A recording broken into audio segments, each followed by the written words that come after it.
Hello students, आज हम लोग यहाँ से स्टार्ट करते हैं 1.3 का पहले का पोर्शन देखते हैं। प्राइम नंबर क्या होते हैं भाई, सबने पढ़ा हुआ है। प्राइम नंबर क्या होते हैं? वो नंबर जो क्या कोई भी नॉन ज़ीरो नंबर है, अगर वो ग्रेटर देन 1 है, p कोई भी p है हमारे पास non zero number which is greater than 1 and it is not exactly divisible by any number except 1 and itself। ठीक है भाई, तो प्राइम नंबर क्या होते हैं? वो नंबर जो सबसे पहले तो एक से बड़ा हो। कि आप कभी भी ये मत करना कि 1 एक ऐसा नंबर है जो खुद से डिवाइड होता है, 1 से भी हो रहा है ना, तो 1 भी प्राइम नंबर होगा। नहीं, सबसे पहली कंडीशन है कि वो नंबर आपका ग्रेटर देन 1 होना चाहिए। उसके बाद की जो डेफिनेशन है क्या कहती है कि वो नंबर किसी अदर नंबर से डिवाइड नहीं होगा एक्सेप्ट 1 और इटसेल्फ, खुद को छोड़कर और 1 से सिर्फ। जैसे फॉर एग्जांपल 2 है, 2 किससे डिवाइड होता है? 1 से हो रहा है। 1 से तो हर नंबर होता है डिवाइड, ठीक है। 2 से डिवाइड हो रहा है बस, और किसी नंबर से हो रहा नहीं हो रहा। 3 की बात करते हैं, 3 क्या है? 1 से डिवाइड हो रहा है और खुद से हो रहा है, और किसी नंबर से हो रहा है। अब 6 की बात करते हैं, 6 1 से हो रहा है, बिल्कुल हो रहा है। अब 6 से भी हो रहा है, लेकिन 2 और 3 से भी हो रहा है, तो ये आपका प्राइम नंबर नहीं होगा। ठीक है, नेक्स्ट है डेफिनेशन। कंपोजिट नंबर क्या होते हैं? तो वो नंबर जो जिसके फैक्टर 1 और इटसेल्फ को छोड़कर भी कम से कम एक फैक्टर भी मिल जाए तो वो कंपोजिट नंबर होते हैं। को प्राइम नंबर और रिलेटिव प्राइम, हाँ भाई ये वर्ड आएगा आगे आगे जो हम थ्योरम करेंगे। को प्राइम, कई जगह ये भी लिखा मिलेगा रिलेटिवली प्राइम। इनके डेफिनेशन अच्छे से करना, फिर थ्योरम में जब इनका कंसेप्ट लगाओगे तो आपका इजीली हो जाएगा। ठीक है, 2 इंटीजर्स a एंड b, कोई भी 2 इंटीजर हैं उनको आप रिलेटिवली प्राइम कहोगे या फिर को प्राइम, अगर उन दोनों की जीसीडी क्या है? 1 है। समझ में आई बात? ठीक है। फॉर एग्जांपल 3 और 5 आपके पास 2 नंबर है, इन दोनों की जीसीडी कितनी है भाई? 1 है। तो ये क्या हो गए? को प्राइम भी बोल सकते हैं, और कई बार कंफ्यूज करने के लिए रिलेटिवली प्राइम भी बोल सकते हैं इनको। ठीक है, आगे देखिए। ट्विंस प्राइम क्या होते हैं? वो प्राइम जिनके बीच का जो डिफरेंस है वो 2 हो। फॉर एग्जांपल 3 और 5 दोनों प्राइम है, इनके बीच का जो डिफरेंस है वो कितना है? 2 है। 11 13 17 19, ठीक है, ये कैसे प्राइम है? Twins prime. ओके, आगे देखिए। परफेक्ट नंबर क्या होता है? परफेक्ट नंबर क्या होता है? परफेक्ट नंबर वो नंबर जिसको हम उसी के फैक्टर के सम की फॉर्म में लिख सकते हैं। सबसे पहली बात, कोई भी जैसे 6 नंबर है, इसके फैक्टर क्या क्या बनेंगे? 1 बनेगा, 2 बनेगा और 3 बनेगा। ठीक है, अदर देन इटसेल्फ, कि किसी भी नंबर को उसके फैक्टर के सम की फॉर्म में लिखा जाए और उसके फैक्टर में उस नंबर को काउंट नहीं करना। फॉर एग्जांपल मैं 6 की बात कर रही हूँ, तो यहाँ पे इसके फैक्टर क्या होंगे? 1 होगा, 2 होगा, 3 होगा और 6 भी होगा, लेकिन हमें 6 को एक्सेप्ट नहीं करना है। ठीक है, तो इसका सम करते हैं। 1 + 2 + 3 कितने हो गए भाई? 6। यानी 6 को उसी के मल्टीपल के सम के बराबर लिखा जा रहा है, खुद नंबर को छोड़कर। तो ये कैसा नंबर है आपका? एक परफेक्ट नंबर है। इसी तरह से आप 28 को भी परफेक्ट बोल सकते हो। हाँ भाई, अब हम कुछ थ्योरम्स के रिजल्ट्स करते हैं। अगर आपने इनकी डेफिनेशन अच्छे से सीख ली है, हाँ तो भाई देखिए, if p is a prime number and a is any number, then either p कोई भी प्राइम नंबर है, then either p divides a और p is coprime to a। या तो ये कहता है कि या तो p a को डिवाइड करेगा या फिर p और a क्या होंगे? को प्राइम, यानी दोनों की जीसीडी क्या होगी? 1। देखो, सबसे पहली बात तो उसकी स्टेटमेंट को अच्छे से समझो कि भाई वो कहना क्या चाहता है कि आइदर p डिवाइड से या तो p a को डिवाइड करेगा या फिर दोनों की जीसीडी कितनी होगी? 1 होगी। ये आपको प्रूव करना है। अगर ये अच्छे से समझ में आ गया तो इसका प्रूफ आप इजीली कर पाओगे। तो देखो, सबसे जब जीसीडी की बात आती है तो मैं p और a की जीसीडी को d मान लेती हूँ। ठीक है, हाँ भाई, अब d को 1 प्रूव करना है, तो देखो d या तो अब दोनों की जीसीडी है d, तो d p को भी डिवाइड करेगा और d a को भी डिवाइड करेगा। किसकी डेफिनेशन से? By definition of greatest common divisor. ठीक है, अब ध्यान से देखिए भाई, d अगर p को डिवाइड करता है, p तो क्या है? एक प्राइम है, P क्या है? प्राइम, यानी कि P अपॉन में क्या लिखोगे? D, है ना? यही मतलब होता है ना D डिवाइड्स P का, ये भी ध्यान रखा करो, कहीं आप D को ऊपर लिखो P को नीचे नहीं। D डिवाइड स्लैश का मीनिंग होता है कि ये वाला जब हम अपॉन में करते हैं ना तो ये ऊपर आता है P अपॉन D। अब देखिए P आपका प्राइम है और D जो है वो डिवाइड करता है P को, यानी कि P अपॉन D लिखा जाएगा। अब मुझे ये बताओ, अगर ये प्राइम नंबर है तो इसको कौन डिवाइड करेगा? या तो 1 करेगा या ये खुद नंबर ही इसको डिवाइड करेगा, अदर कोई भी नंबर इसको डिवाइड नहीं करेगा। क्यों? क्योंकि ये कैसा नंबर है? एक प्राइम नंबर है।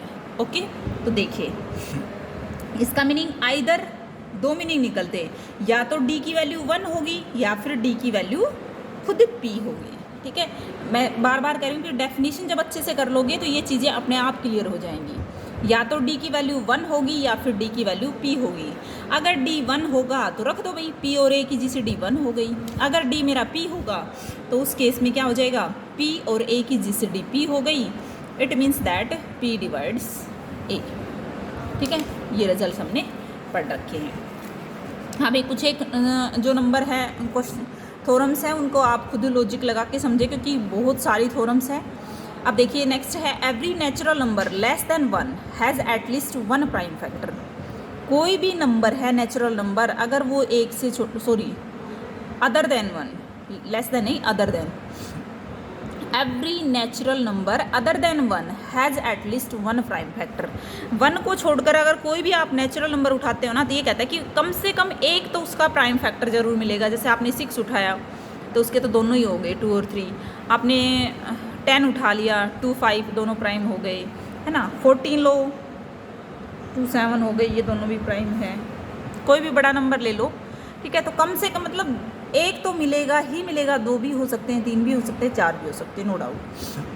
ठीक है, कोई भी नेचुरल नंबर है greater than 1 then either n is prime और कंपोजिट। तो देखिए हम इस थ्योरम को प्रूव करते हैं भाई। अगर मेरा कोई भी नेचुरल नंबर है वो 1 से बड़ा है, या तो वो प्राइम होगा या फिर कंपोजिट होगा, दो ही बातें आएंगी। अगर वो प्राइम है तो it is evident that n is prime factor of n। ठीक है, अगर n हमारा प्राइम है तो वो फैक्टर बनेगा भाई। ठीक है, और अगर हमारे पास it is evident that n is prime factor of n, तो उस केस में वो n का फैक्टर हो जाएगा। लेकिन अगर वो कंपोजिट है तो उसको हम क्या करेंगे? कंपोजिट है, कंपोजिट का मतलब समझ रहे हो, 1 और खुद को छोड़कर भी उसका कोई फैक्टर हमें मिलेगा। अगर वो कंपोजिट है तो उसका 1 और n को छोड़कर कोई और हमें फैक्टर ज़रूर मिलेगा। ठीक है, आई बात समझ में? तो मैंने वो P मान लिया भाई, least factor of n other than 1 and itself. Let P be the least factor of n। क्या है n? P जो है वो लीस्ट फैक्टर है n का 1 और इट सेल्फ, यानी कि एक और खुद को छोड़कर, यानी कि ये कंडीशन आपकी होल्ड करेगी। और क्या P क्या है? डिवाइड्स करता है n को। ठीक है, क्योंकि फैक्टर माना है, फैक्टर तो भाई डिवाइड करेगा, यही डेफिनेशन होती है फैक्टर की। तो हमें प्रूव क्या करना है कि ये जो नंबर है ना P, जो आपने फैक्टर माना, ये प्राइम ही होगा। अब हम प्रूव करेंगे बिल्कुल इसको सिंपल वे में। कैसे भाई? मान लिया कि P प्राइम नहीं है, P is not prime, contradiction से प्रूव कर देंगे। अगर प्राइम नहीं है तो क्या हो जाएगा? कंपोजिट हो जाएगा। और कंपोजिट नंबर को आपको पता है, किसी भी कंपोजिट नंबर को आप ऐसे लिख सकते हो, किसी दो नंबर की प्रोडक्ट की फॉर्म में बिल्कुल लिख सकते हो। किसी भी कंपोजिट नंबर को उठा लो, आप लिख सकते हो। इसका मीनिंग क्या है कि P1 P को अब डेफिनेशन ऑफ डिविजिबिलिटी अराइज हो गई या नहीं? यहाँ पे P1 इंटू को इंटीजर, तो P को मैंने लिखा, P1 इंटू को इंटीजर तो लिखा जा रहा है, तो मैं यहाँ से कह सकती हूँ P1 P को डिवाइड करता है। ठीक है, और P किसको डिवाइड करता है? n को डिवाइड करता है। ठीक है, तो P1 A divide B, B divide C, then A divide C, तो यहाँ से P1 डिवाइड्स क्या हो जाएगा? n।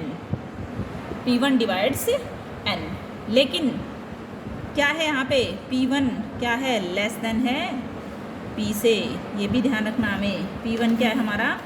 ये दोनों ही नंबर जो है ना, P को प्रोडक्ट की फॉर्म में लिखा तो इन पे कंडीशन है, जैसे यहाँ पे 14 रखोगे 2 7, ये दोनों नंबर आपके पी से छोटे रहेंगे, ठीक है। तो ये दोनों नंबर P1 आपका क्या है, P से छोटा है, which is contradiction our choice of P to have least factor of n। अब इसका मीनिंग क्या हो गया, अगर P1 भी n को डिवाइड कर रहा है और आपने कहा था कि P तो क्या था, लीस्ट फैक्टर था n का, P क्या था, लीस्ट फैक्टर ऑफ n, यानी कि इससे छोटा कोई लीस्ट फैक्टर नहीं था।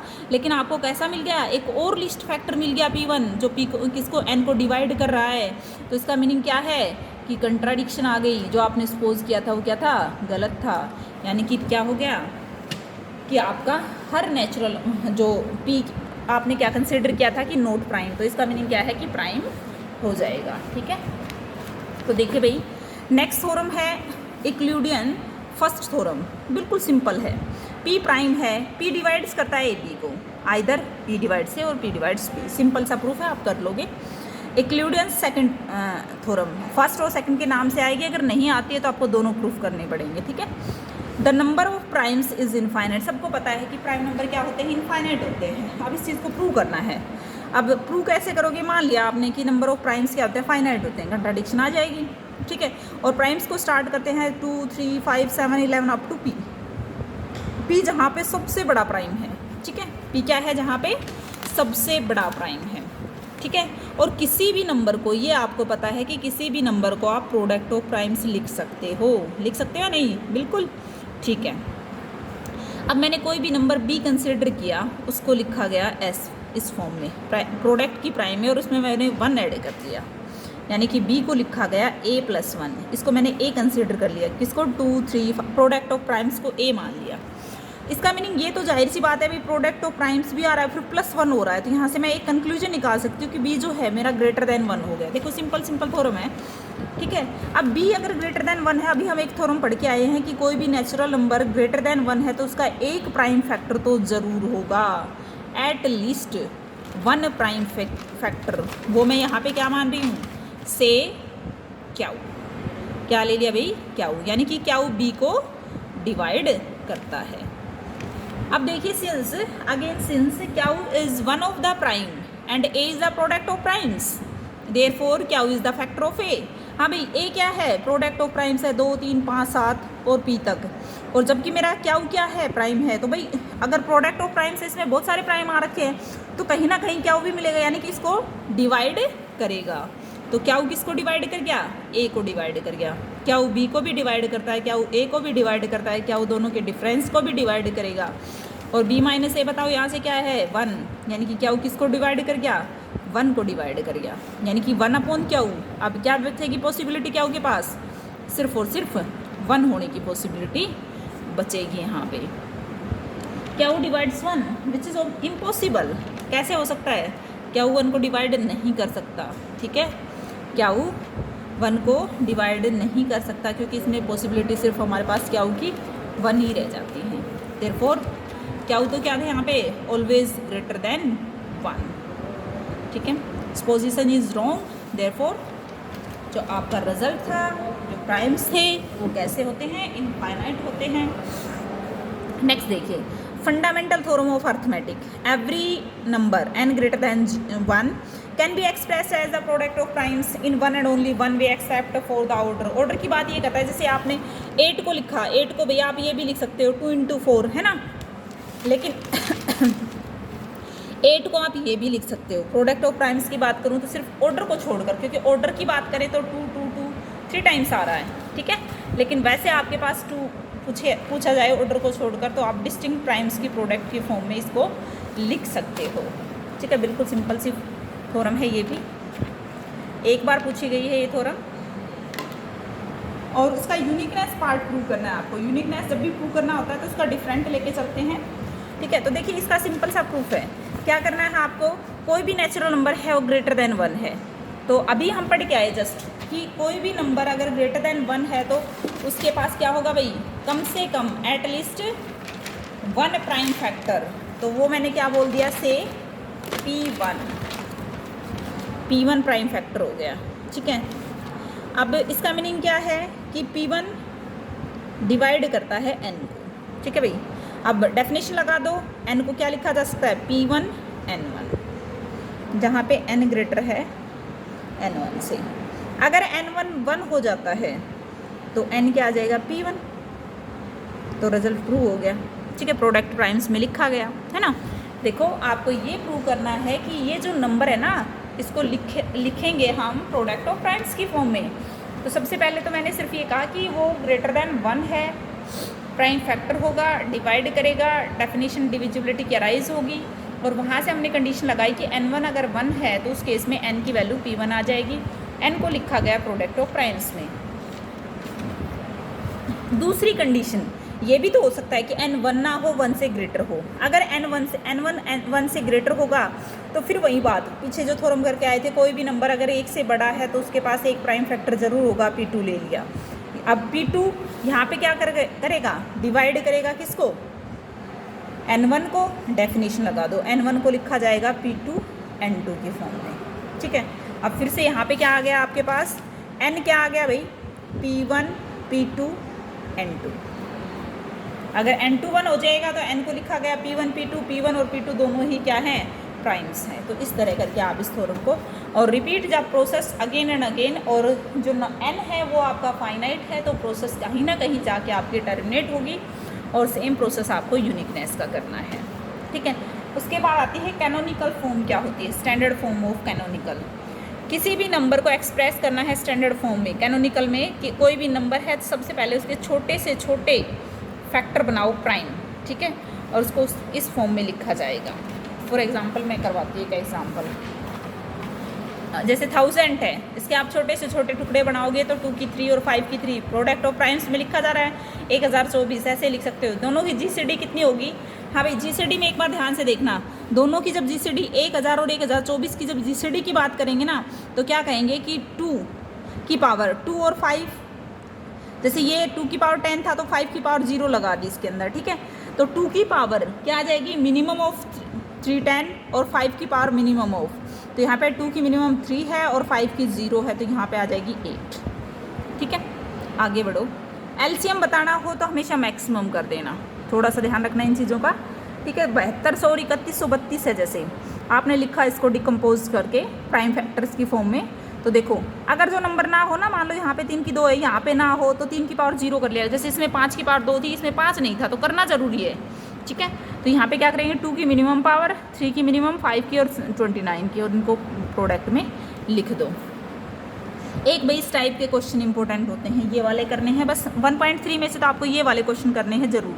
सेकंड, थर्ड और fourth example most and most important, और एक्सरसाइज में इसके लास्ट में दे रखे हैं, ये वाले क्वेश्चन करने हैं आपको। Infinitely many primes of P. ठीक है, करना कैसे होता है इन क्वेश्चंस को, देखिए कि every odd prime is either of the form 4k + 1 और 4k - 1। ठीक है भाई, कैसे करोगे इनको, कि कोई भी नंबर है ओड प्राइम है आपका, ओड भी है और वो प्राइम भी है। ठीक है, if we divide n by 4, उस नंबर को अगर 4 से हम डिवाइड करते हैं, ठीक है, तो n को लिखा जाएगा 4k, भाई जितने पे भाग जाएगा उतना ठीक है, बाकी रिमाइंडर बच जाएगा। तो क्या लिखेंगे, n को लिखेंगे 4k + r, either n = 4k और n = 4k + 1 और n = 4k + 2। या तो ये होगा कि रिमाइंडर 0 होगा या 1 होगा या 2 होगा या 3 होगा, 4 से ज़्यादा तो होगा नहीं, क्योंकि 4 से तो डिवाइड कर रहे हैं। ठीक है, तो क्लियरली 4k एंड 4k + 2। ठीक है, और 4k + 2 को हम ये भी लिख सकते हैं, और लेकिन ये ओड नहीं होगा, ओड प्राइम नहीं होगा, तो इसलिए इसको नेगलेक्ट कर देंगे। ठीक है, and odd prime and either, तो कौन सी फॉर्म बच गई, ये वाली फॉर्म हटा दो, ये बच गई आपके पास, और ये वाली 4k + 3 को आप ऐसे भी लिख सकते हो 4k + 4। ठीक है, और -4 किया +1, तो यानी कि 4k - -1, तो ये आप आ गया। ये बताएगा आपको कि इसकी फॉर्म में लिखना है इसको। ठीक है, तो मैंने टिक करवा दिया है सेकंड, थर्ड और फोर्थ एग्जाम्पल। और लास्ट के √2 क्या होता है, इरेशनल होता है, ये करवाने की ज़रूरत नहीं है, बार बार ये आती है चीज़ें, इसको रैशनल मान के चलते और प्रूव करेंगे। ये भी इंपॉर्टेंट क्वेश्चन है। तो ये आपका जो फर्स्ट चैप्टर है ये आपका कंप्लीट है। सेकंड चैप्टर में हम डेफिनेशन करेंगे कॉन्ग्रुएंस, ए कॉन्ग्रुएंट बी मोडुलो एम। ठीक है, कॉन्ग्रुएंस आपने थोड़ा बहुत पढ़ा होगा, उसके अंदर रिलेशन फंक्शन में आता है ये, कि कॉन्ग्रुएंट मोडुलो पे आप रिलेशन डिफाइन कीजिएगा। ठीक है, तो कॉन्ग्रुएंस का मीनिंग क्या होता है, कब जब भी लिखा ये मिले ना आपको ए कॉन्ग्रुएंट, ये कॉन्ग्रेंट का सिंबल है b modulo m, b modulo m. इसका मीनिंग सिर्फ और सिर्फ यही होगा कि जो m है ना अंदर वाला नंबर वो डिवाइड करेगा a माइनस बी को। a और b यहाँ पे दो इंटीजर है, m कोई पॉजिटिव इंटीजर है। अगर m डिवाइड्स करता है दोनों के डिफरेंस को तो हम इसको ऐसे लिखेंगे a congruent b modulo m। जैसे 31 के कॉन्ग्रेंट लिखा जा सकता है 7 मोडुलो 4। क्यों भाई 31 में से 7 गए 28, 28 4 से भाग हो रहा है, 4 7 28, ठीक है। तो उसके बाद आता है any integer is congruent to its remainder. ये छोटी छोटी कुछ थ्योरम्स हैं, इनके आप प्रूफ करोगे, ठीक है। A congruent B modulo M, then A and B leave the same remainder when divide by M and conversely. तो देखो ये तो A congruent B modulo M लिखेंगे तब ये तो आएगा ही। अब R1 और R2 दो रिमाइंडर ले लिया हमने when a and b divides by m, ठीक है। लेकिन रिमाइंडर की आपको खासियत पता होती है कि उस नंबर से हमेशा वो छोटा होता है। तो a को एक्सप्रेस करेंगे a1 m plus r1, b को ऐसे एक्सप्रेस करेंगे a1 b1 यहाँ पे इंटीजर है, m डिवाइड करेगा a माइनस b को, यहाँ पे इनकी वैल्यूज़ रख दो तो r1 माइनस r2 आ जाएगा। r1 माइनस r2 आपका लेस देन m है, और जबकि आपके पास पॉसिबिलिटी क्या रहती है फिर r1 माइनस r2 क्या हो जाएगा, 0 हो जाएगा यहाँ से, ठीक है। क्योंकि ये लेस देन m है, m आपका क्या है, ग्रेटर देन 0 है, ठीक है, पॉजिटिव है। तो पॉसिबिलिटी क्या रहेगी, सिर्फ R1 is equal to R2। Same आपको कन्वर्स पार्ट करना है, कुछ एक ही थ्योरम्स करनी है, ऐसा भी नहीं है कि आपको सारी ही थ्योरम्स करनी है इसकी कॉन्ग्रुएंट मोडुलो m की। जैसे लेकिन हाँ रिजल्ट्स आपको अच्छे से ध्यान होना चाहिए। जो relation of congruence equivalence relation होता है हमेशा, क्योंकि a congruent a modulo m लिखा जाएगा, a माइनस a 0 आ जाएगा और आपका m डिवाइड करेगा 0 को, क्योंकि 0 अपॉन m क्या होता है, 0 अपॉन समथिंग हमेशा 0। तो डिवाइड का मीनिंग क्या होता है, पूरा पूरा रिमाइंडर लीव करे 0।